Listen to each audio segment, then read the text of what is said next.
প্রত্যেককে স্বাগত জানাচ্ছি। আমি দীপাঞ্জন চক্রবর্তী আপনাকে দিয়ে শুরু করছি। দীপাঞ্জন চক্রবর্তী, আমার একদম স্ট্র্যাটেজিক একটা প্রশ্ন আপনাকে। দেখুন, আমরা সবাই জানি আমরা নাবালক নই। বাংলাদেশ হাই কমিশন হোক বা টিম্বাকটুর হাই কমিশন, সেটা একটি সার্বভৌম, একটি সভারেন ল্যান্ড। যেভাবে বাংলাদেশে ভারতীয় হাই কমিশনগুলো একটি স্বাধীন ভারতীয় জমি, আমরা নাবালক নই। আমরা জানি যে ভারতের প্রতিটা শহরে আমাদের মতন আবেগপ্রবণ মানুষ তারা বিক্ষোভ দেখিয়েছে। ভোপালে দেখিয়েছে, দিল্লিতে দেখিয়েছে, পাঞ্জাবে দেখিয়েছে, কাশ্মীরে দেখিয়েছে, চেন্নাইতে দেখিয়েছে, সমস্ত জায়গায় দেখিয়েছে, কলকাতাতেও দেখিয়েছে। একমাত্র কলকাতায় পুলিশ এভাবে ফেলে মারলো, একমাত্র কলকাতায় সাধু সন্তদেরকে শুধু ফেলে মারা নয়, তাদের পতাকাও ছুঁড়ে ফেলা হলো। এবং এই রক্তের দাগ, যে জামাটা আমি বাঁধিয়ে রাখবো, আলাদা করে কি কিছু মোটিভেশন পাওয়া যায় না কি এখানে বাংলাদেশ থেকে, যেভাবে হিন্দুদেরকে এত সহজে ফেলে মারা যায়? আর গোটা ভারতে লোকে সমঝে চলে, কিন্তু ইকুয়ালি বাংলাদেশের প্রোটেস্ট কিন্তু গোটা ভারতে হয়েছে। মানে আমরা এক্সট্রা রাষ্ট্রবাদী বা আমাদের এখানে বেশি হিন্দু পশ্চিমবঙ্গে না, পাঞ্জাবেও হয়েছে, ভোপালেও হয়েছে, কাশ্মীরেও হয়েছে। একটাও এরকম সিন কোনো দেশের কোনো রাজ্যে থেকে নেই। কেন? এই জন্য, কারণ ভারতবর্ষের অন্য কোন রাজ্যে, এমনকি জম্মু কাশ্মীরকে ধরে বলবো আমি, ভারতবর্ষের কোন রাজ্যে এরকম মহিলা অরঙ্গজেব নেই। এখন মহিলা অরঙ্গজেবের তো তার পূর্বপুরুষ বাবর, হুমায়ুনদের প্রতি দুর্বলতা থাকবে। দেখো, আমিও তো চাকরি করেছি বহু বছর, অনেক, মানে প্রায় 3 দশকের বেশি ইউনিফর্ম সার্ভিস। আমি ভিডিওগুলো দেখছিলাম। দিল্লিতে পুলিশের লাঠি চালানো হয়েছে, সেটা আইন শৃঙ্খলা রক্ষার জন্য, এবং তুমি যেটা কারেক্টলি বলেছো, লাঠি সবসময় কিন্তু কোমরের নিচে চালানো হয় যাতে ডিসপার্স করা হয়। এখানে যেটা দেখলাম যে পুলিশ যেন একটা ভয়ঙ্কর আক্রোশে মাথা লক্ষ্য করে মারছে। একজন ভদ্রলোককে দেখলাম হাতে গেরুয়া পতাকা, সেটাও টেনে ফেলে দিল মারার পর। কেন ওই গেরুয়া পতাকাটা কি ভয় পাচ্ছেন? ওটা কি আরডিএক্স? ব্যাপারটা হচ্ছে দুটো। এক, এই মহিলা অরঙ্গজেবের ওনার দায়বদ্ধতা সাংঘাতিক ভাবে কিন্তু রয়েছে এই জসিমউদ্দিন রহমানিদের মতো জিহাদিদের, কারণ সেই জিহাদি রোহিঙ্গা এবং দুধেল গাইরা ওনার চেয়ারটাকে বাঁচিয়ে রেখেছে। দ্বিতীয়ত যেটা ওনার যেটা ভয় হচ্ছে, যে যেটা তোমরা কারেক্টলি বলছো, যে আমার এই দুধেল গাইদের যে ভোট, আমি যেটাকে আমার জমিদারি মনে করতাম, মুঘল সাম্রাজ্যের জমিদারি, সেটা ধ্বংস হয়ে যাচ্ছে। আতঙ্কে দিশাহারা। পুলিশকে বলেছেন যে এমন আতঙ্ক তৈরি করো যাতে এই হিন্দু সনাতনী সমাজ পশ্চিমবঙ্গের কোথাও প্রতিবাদ করতে গেলে 5 বার ভাববে, রক্তাক্ত করে দাও। এবং আমি পুলিশ কর্মীদের দেখছিলাম, এক শ্রেণীর পুলিশ কর্মীদের, এই এদের একটা কি সব অ্যাসোসিয়েশন আছে না, একটা কি কুশান্ত বিশ্বাস নাকি, যে এই অরঙ্গজেব, মহিলা অরঙ্গজেবকে মা বলে ডাকে। আমার মনে হচ্ছে সরাসরি ওর চেলারাই এরকম ভাবে মারছে।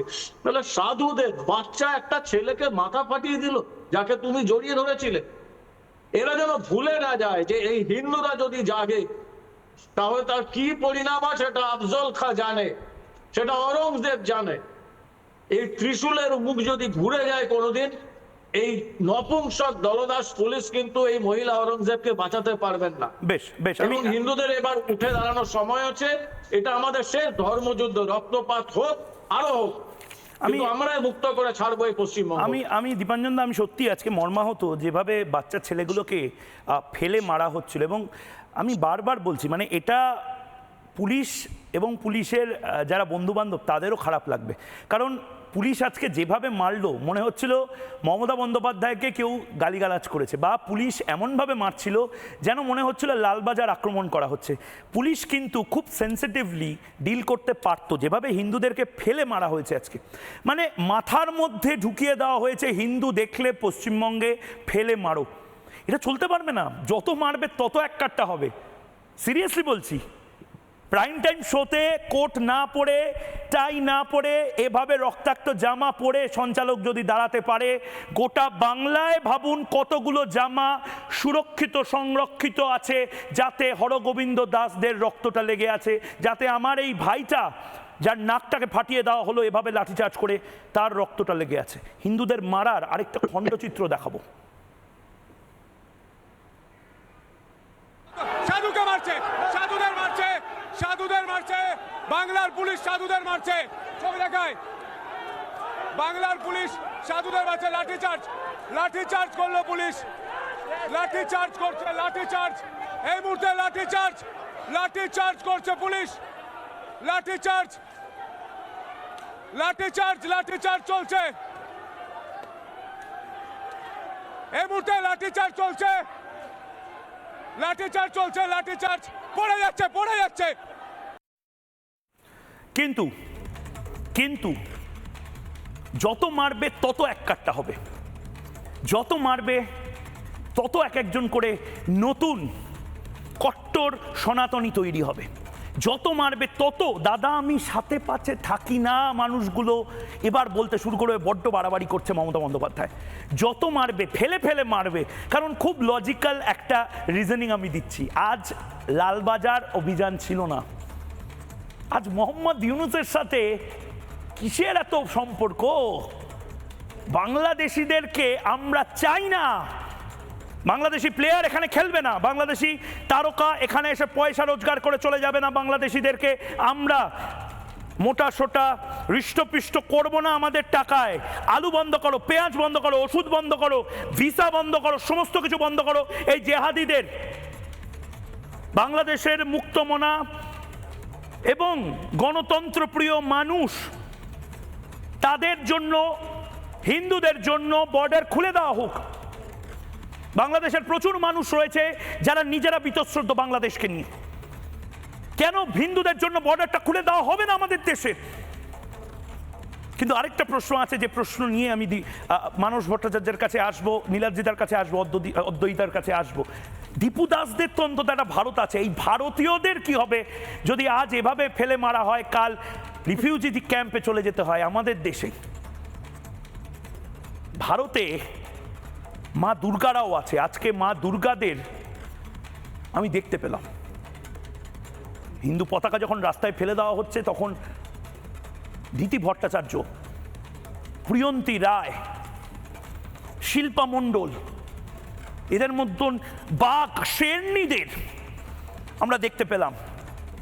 হিন্দিতে একটা কথা আছে না, ছাবা, যতবার করে অরঙ্গজেব এদেরকে আক্রমণ করতে যাবে ততবার করে শ্রীকৃষ্ণ এবং মা দুর্গা এক একজন করে পাঠাবে যারা রুখে দাঁড়াবে। সাধু সনাতনীদেরকে যেভাবে মারা হচ্ছিল আজ রুখে দাঁড়ালো এই দিতি, প্রিয়ন্তী বা শিল্পারা, শেরনি।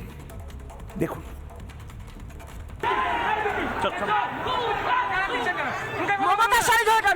আমি হিন্দু হয়ে প্রতিবাদ করছি, আপনারা গায়ে দিচ্ছেন।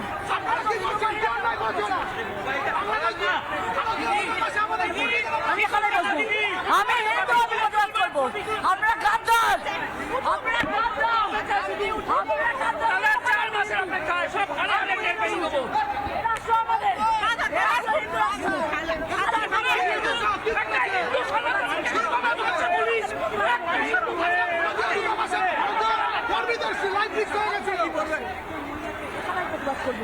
এটা হিন্দু রাষ্ট্র,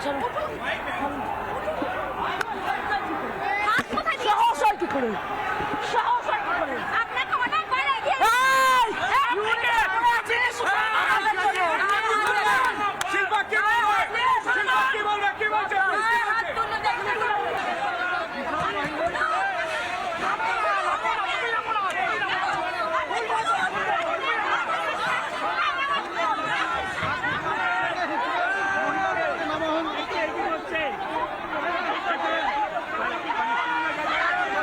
সনাতনীরা দাঁড়িয়ে পড়েছে প্রিজন ভ্যানের ওপরে।